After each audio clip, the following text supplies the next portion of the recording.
Conspiracies Unlocked.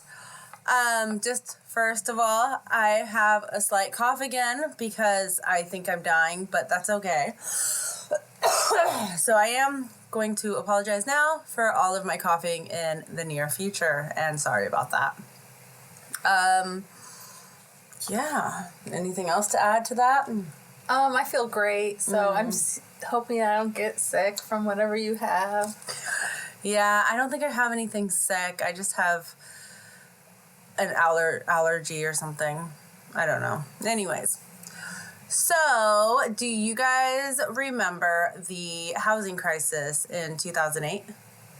Yeah, a lot of people lost their homes, and a lot of people like my sister and her husband jumped on the bandwagon and bought a house really cheap.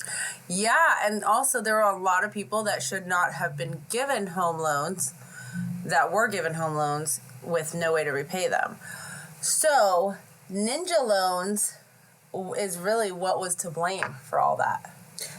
Because they just wanted to make a fast buck, right? Yeah. Mm-hmm. So, we're going to get into what Ninja Loans are, because it is called a Ninja Loan. And that means no income, no job, no assets. I'm getting ahead of myself, maybe. Hold on. So that's your qualifications? Yeah. They were that's a ninja loan. You have no income, no job, and no assets. And they were giving these out, left and right. I would think that would be a red flag for banks, and they would not want to give you a loan. How did they do this? Well, subprime mortgages were to blame, and a subprime mortgage is a mortgage that is given to someone with an extremely low credit score that would usually not be able to get approved for a mortgage loan. Subprime loans usually have a higher APR and will be an ARM loan, which stands for adjustable rate mortgage. So that means that the APR can change at any given time depending on the volatility of the stock market and the current bank rates.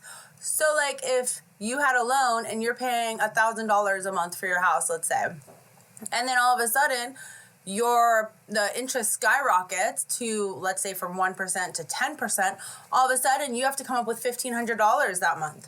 Yeah, because it's not a fixed rate. It's not a fixed rate. Mm-hmm. So that means that it could double. Some of them even tripled during that 2008 recession. This is a predatory loan. Yeah. So, like I said, the Ninja Loan stand for no income, no job, no assets. And it was a loan that was directed at people who would not be approved for a loan and who had no way of paying back their loans. These types of loans were given to those with unstable job history, if they could even verify employment at all. And they were relaxing the underwriting process for these loans. So they were just fudging numbers, oh, you were a nanny, 10 years ago, you babysat your neighbor's kid. Let's put that down as job history since you were 14. When in reality, it's you babysat on Saturdays once a month for 2 hours, for a date night. Yeah, they were just trying to find anything that they could possibly to write something. Yes. But the problem is, why would banks be okay with that? Not getting their money back. Because they had to lie to the banks then. No, it was the banks that were giving out these loans. So, the banks were okay with this because they assumed the houses that they were selling would turn a profit, and these people would end up being refinanced later on or sell their house for profit. So they were expecting this $100,000 house in the next year or two to go up to $125,000, $130,000 and not be upside down. And instead, the housing market inflated. And all of a sudden, if you remember in 2001, 2002, 2003, houses that were $100,000 were only worth they were only worth I got my dates wrong. Houses they thought that by 2005, 6, 7, houses would be twice as much or whatever, and but it crashed. But instead it crashed, and it was now worth nothing. Yeah. So when they thought they could sell their house for profit, then they could repay the loan and all would be right in the world. And they just the banks could not foresee that the entire housing market was going to crash. And so Why? How did they start doing this? Well, in 1999, the Glass-Steagall Act was repealed. So this was in 1999, right before all this housing shit went down. And this was also known as the Banking Act of 1933. So this Banking Act was passed as a result of the Great Depression. And this act was put into place to effectively separate commercial banking from investment banking and ensure that there were no conflicts of interest. This is also what brought about the banks to being like FDIC insured. Mm-hmm. Before that, banks were not insured for their money, and that's why in the beginning of Mary Poppins, they're like, Poppins, Poppins, because they're like all freaked out because and everyone's running to the bank to get their money out. And the same with on It's a Wonderful Life. Did you ever see that movie? Mm-hmm. Yeah, I saw both. And remember how they were like trying to get out all their money all at once because they thought the banks were going to crash because it wasn't FDIC insured. Yeah, they wanted to get their money before it was lost. So the Banking Act of 1933 was all done to protect the investors, consumers, home buyers, just pretty much everybody in the financial world. So in 1999, when that was repealed, all of those laws protecting everybody just kind of went to shit. And now the banks were not being as closely monitored and regulated by the government. The restrictions were then loosened, and that is when beginnings of conflicts of interests and the banks were able to engage in riskier lending practices, hence the ninja loans. Okay. Yeah. So, because before there was like regulations in place to where, oh no, you cannot, like the government came in and told banks, like, you cannot do business with this bank or this investment people. You can't be together. You can't lend to this person because the government has, quote unquote, our best interest at heart, right? Yeah. So they're like, you cannot do it. So now... Oh, my bad. So now... how funny. Sorry, guys. So now the banks were all loose. Everything was just like all loosey-goosey. Everything's fine. And... this is also when the banks would start to bundle the mortgage into securities, which that is an investment. So and then they would sell the loans to investors. So they would bundle all these mortgages that they knew were ninja loans, mm-hmm. make it into a security.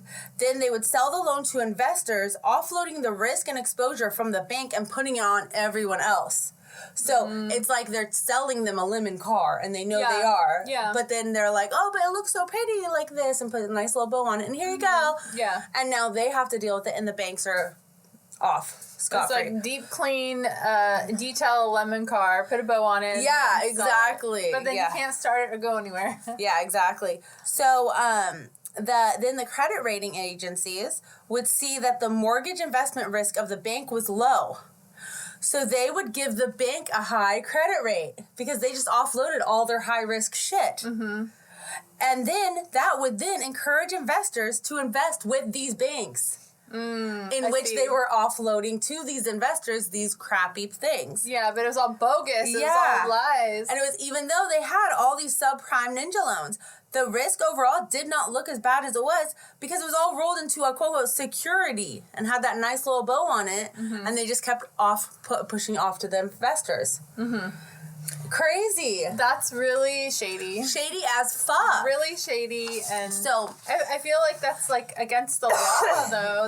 That was the loophole they found because of that. That is why so it was actually a loophole. Well, no, that is why the Banking Act of 1933, when it was repealed in 1999, that's when all that happened. Because all these laws and all these federal regulations were just out the window, and then they could just do whatever they wanted. Mm-hmm. So then it became rinse and repeat as they would make large short-term profits. Loan officers were given major incentives to get as many loans approved as possible, even if they knew the home buyer would never be able to pay back their mortgage. So even if they knew that they get their house foreclosed on in the next 3 months, it was like whatever, they didn't care because of the huge incentives that these banking underwriters were getting. Well, then also they'll just get another couple in or people that and they're offset and they're offset. Yeah, and they're just a cycle, and they rinse and repeat, cycling through. Exactly. How fucking shady is that? Mm-hmm. So as ninja loans became more and more popular, the demand for homes became more and more, which led to the houses being worth so much more than they were originally worth. With everyone getting loans with low to no credit score, everyone was buying up all the houses. Not only were people buying new homes, they were buying second and third homes as investment properties. Oh, yeah. Rentals. Yes. However, the only problem is that their loans were still on an ARM rate. So when they first got the loan, the APR was super low. However, after a while, it would reset to normal and it would be above normal rates. Suddenly, between the ninja loans and the economy failing, people losing their jobs, and now they were defaulting on their mortgages, the value of housing dropped as well. What was once a $1 million house 2 years ago was now a fraction of that. Those who stayed in their houses were upside down on their house, and they were realizing what a bad investment it truly was. All the banks that were invested in these subprime ninja loans were now failing, and this housing crisis was seeping into other sectors of the economy. This domino effect even caused a global recession. Mm-hmm. After this housing crisis occurred, America then put regulatory legislation back in place, starting with the Dodd-Frank Wall Street Reform and Consumer Protection Act, which would limit a bank's risky investments as well as the need for greater capital requirements to gain a loan. So the consumer, the lendee, would have to show that they have fucking assets and capital and they have things before they can just get a loan off Joe Schmo off the street with zero down and no job. And as they should be, they should have to prove that. Yeah. So now the credit rating companies are being regulated and have to show complete transparency on how and where they're getting their information and how they came up with the rating they did. Remember, it was the credit rating company that urged investors to invest with certain banks. Yeah. Even though they saw them potentially being a risky investment.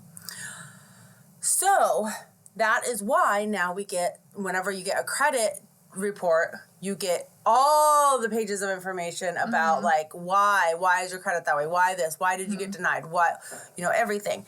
And now there are now more consumer protections that would include stricter mortgage lending standards, meaning they cannot just give loans out willy-nilly anymore. They need to make sure you can back your loan and repay your loan. Even though there have been several new legislation and laws that have been put into place since 2008 housing crisis, there are still ways that certain companies are able to find loopholes and to hand out these ninja loans again. So they have just recently found the loopholes. Beware. One of those companies is Capital One. Capital One? Yeah, with their use of the Quicken loans. Okay. Have you ever heard of the Quicken loans? Yes. Yeah, because it's quick and easy, and they found the loophole to just get you the money quick, which is basically mirroring the 2008 housing crisis. And beware, because they also use the name Rocket Mortgage. Oh, Rocket Mortgage. Is a subsidy of Capital One. Yeah, I've heard of Rocket. So one way that Capital One is getting through some of the loopholes is by using their own alternative credit rating system. So they're rating themselves hey, I'm cool. Rate me A. So what are the standards for their... Well, usually we would look at a FICO score to see what a borrower may have been late on in their past or their payment history with car loans, credit cards, and other loans. Capital One is now using a system that does not look at the FICO score with as much weight as the other lenders do. Capital One is now looking at the rental payment history, utility payment history, banking behavior such as overdrafts, account balances, transaction history, etc., employee history, whether they have had a stable work life and education, which seems even more so invasive. Yeah. But they can smudge all those numbers, the stable work history, your babysitting job that you had forever, So then, Capital One believes that by looking at all these aspects, they're actually able to give more people more money as opposed to to most of these people being looked over in a traditional lending system, only looking at that FICO score, not looking at everything the person is doing. However, the FICO score is data. It's raw data. It is what it is. It's there. It's factual. You can't smudge it. Where with Capital One's alternative credit rating system, you can smudge all sorts of shit. Yeah, but I feel like it's more detailed the way that they're trying to do it now. If they did it correct. The problem is that it's a slippery slope. Yeah. And that this is still a risky practice. And while they're technically still doing the proper credit checks, it is a slippery slope to engaging in more riskier loans, which would lead down the same trail as the ninja loans. Also, it seems that this type of alternative credit scoring model may come off as biased towards those with a higher education or who have had more advantages in their life. Well, maybe they would have a higher credit score anyway. And they wouldn't need it, yeah. Who cares? There's also a concern with the data privacy. How deep into your personal life are they allowed to go? Yeah, that is an invasion of the privacy, I feel like. Yes, most data about ourselves are private. And if they're able to look into your personal life to find an alternative credit score, are they actually invading your personal privacy? It's almost like a social credit score. Yeah. You know, it's almost like it's becoming a social credit score, which is scary, and that would be so invasive in our life. It's like the meme that you posted. Where the electric car won't work in a few years if you haven't paid your mortgage, or I forget what it was. I forget too, but it was funny. Yeah, or if you Black Mirror. Yeah. If you guys haven't seen Black Mirror, episode 1, season 1, definitely go do it. It's crazy. Yeah, it's really And we good. are definitely going down that way. It's like Black Mirror is just a fortune-telling story because everything seems to be coming true from Black Mirror. Mm-hmm.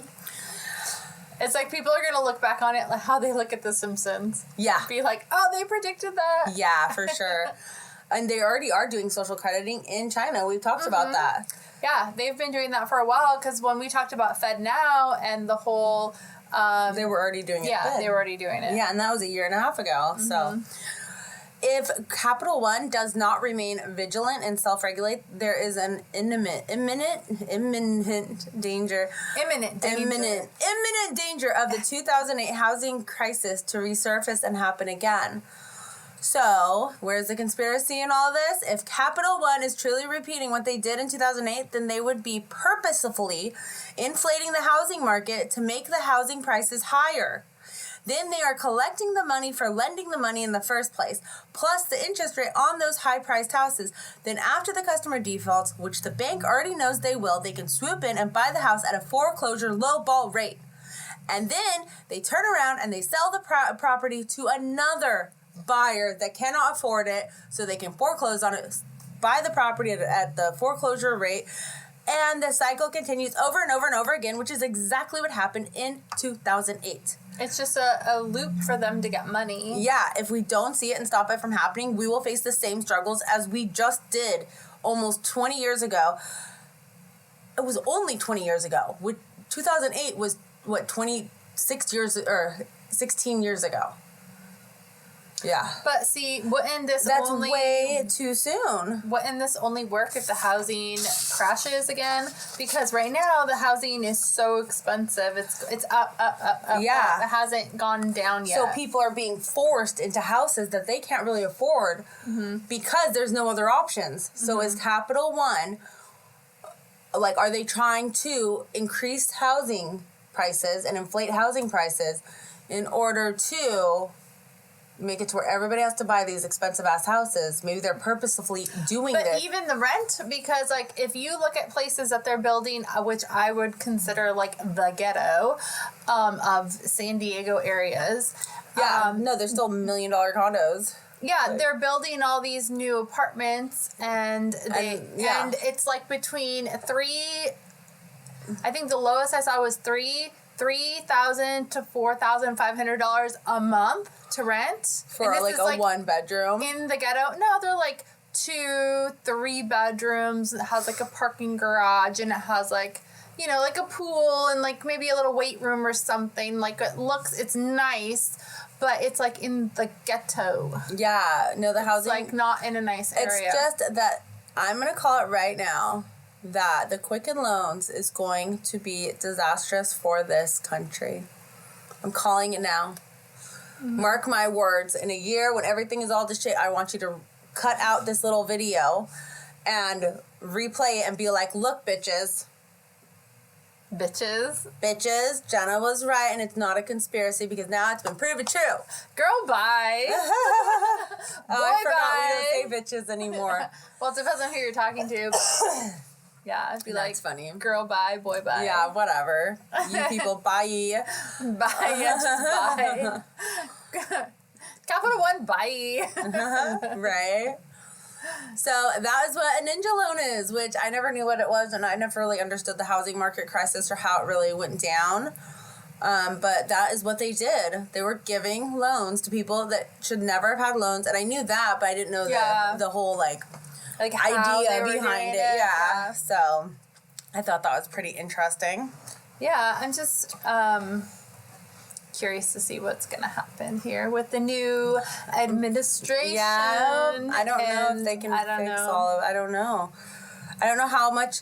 I don't really know how much they regulate for housing prices, like in the states, at the state level, because we're in California. It's always more expensive, you know? It is, but you know what? It's like, that was like I could see like $4,000 or $5,000 living on the coast people pay. Yeah. But I'm talking like inland. Yeah, you're like an hour inland. Like in what it, no. I mean, it's not like the slums of San Diego. It's not like the ghetto, but it is the more poorer side. Yeah, and well, that's like people, how they can't afford. You have to show 3 times your rent. They don't even make that much. Like who's going to move into these places? But they will, because they'll use the alternative credit check, and then they'll kick them out, and they'll, you know. But it's not. They're not trying to buy them though. Just trying to rent. Yeah, I don't know. They're doing it though. I don't know, because minimum wage here has gone up so much that like $22 an hour or something like that is for McDonald's. Yeah, but if you work at McDonald's full time, you still cannot pay $4,000 a month rent. Yeah. Because these places do not include water, trash, electricity, like maybe water. I don't know. I don't live in an apartment. You would have to live with someone else. You'd have to have roommates.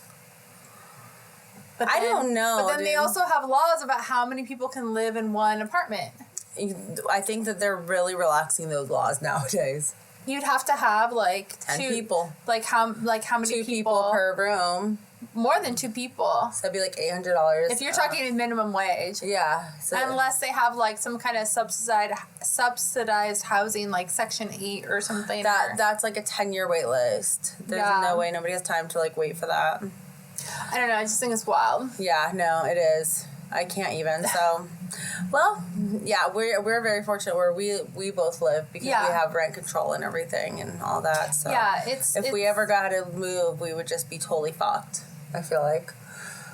Well, I mean, I would not want to rent an apartment in the ghetto for like $4,000. No, I'd rather move to another state at that point. Yeah, I think so too, and I think that's probably what they're doing. What they're trying to do is push a lot of people out of this state. A lot of people have moved out of California. I know so many people have left. So many people have left California because of how expensive it is to live just there. Everything. Yeah, not even just the housing, but like the gas tax alone is like $2 or $3 a gallon on top of what everybody else pays. Or just even groceries. Oh, groceries. I know. Okay, well, we're all done with this. Thank you guys so much for listening, and we hope that you have a fabulous We're just complaining about money. I know, that's why I'm like, just we gotta cut this shit short. We know our listeners are relating to this, though. I know. I mean, come on. What state do you live in? And, you know, what is it like What there? is your economic problem? Because okay, now let me bitch more. Even the states that have like low rent, their minimum wage is lower, so it's all relative like that. Mm-hmm. But then take it another step further. There's a billion McDonald's here, right? Like on every fucking street corner, so you can always go work there. Other states, they don't have that same ability because there's only maybe 2 McDonald's or 2 fast food places in their town of 10,000 people, or you know what? It's much smaller, so there's less opportunity for even to move up in the world. They don't, like here we have a lot of manufacturing, healthcare. We have a lot of like industries. There's a lot of jobs. There's a lot of jobs here where other places. That's why they want Amazon buildings to go up, because it employs everybody in that town. Or like a Walmart or something like super that. center. So, yeah, where they would need a lot of employees. Yeah, and it employs all these people. Mm-hmm. Yeah. because otherwise there's no employment, there's no job. So even though everything is so cheap, you still can't afford it. It would almost be like you'd have to have someone here living, and then living like crap here and sending it back, just like they do in Mexico. Mm-hmm. Oh, a lot of people do that. They get work visas, but they live in Mexico. They work here, and then they I know send a money lot to of their people. families. Yeah, I know a lot of like white people that were born here, moved to Mexico, and cross the border every day to come back to work here, because of how cheap it is. Like, your money goes so much further down there. Like, they have mansions down there and shit. Well, supposedly Britney Spears moved to Mexico to get away from the paparazzi. I'm sure she has her own little island there. Yeah, I hope so. With a moat and everything. I hope she does. Yeah. So she can just spin in happiness. On her moat. Yeah. With her crocodiles. No crocodiles. What? Sharks. Going around the moat. No. Oh, like little animated ones? No, real ones. So like at Universal Studios? That way they can feed, when the paparazzi try to come, she can feed it. She can push them in there. Yeah. That's how the sharks get fed. Okay. Yeah, it makes sense. All right. I'll go with that. All right. So, thanks for listening. Please don't forget to share, like, and subscribe. And email us at conspiraciesunlocked@gmail.com. Bye. You forgot your bye. No, don't say what? Bye yet. Oh. Please don't forget that we are doing the Phenomenal Fan Encounters. And if you have anything that you'd like to email us, anything out of the ordinary, UFOs, cryptics, paranormal, anything you have experienced, please let us know so we can use it in our next episode, because we would love to share your story. Thank you. Bye.